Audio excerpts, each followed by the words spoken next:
Now let's get out there with meteorologist Sam Cantrew, who's kind of checking the weather out firsthand with our weather lab. Good morning, sir. Good morning, Gil. Yes, we are watching the road conditions and also how things are out and about. And one thing we certainly noticed is that there were a lot of storm drains that were on the clogged side. Thankfully, where we are here in Milford, that was not the case at all, because based on the latest radar, it hasn't been raining in a little while here, although there are still a few more showers that are likely to pop up at times. Like Gil's been saying, the majority of the action will probably be closer towards the eastern part of Connecticut. But there are some things that we want you to keep in mind, too.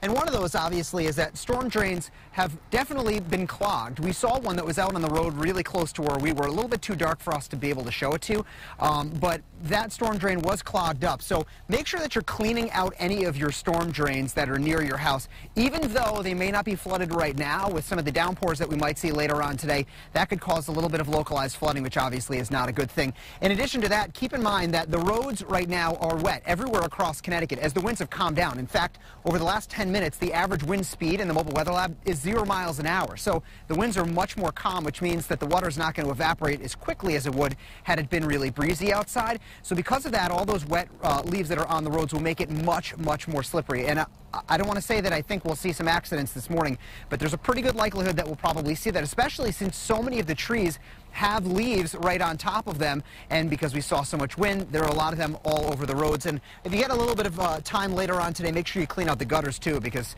they're probably going to be full with leaves.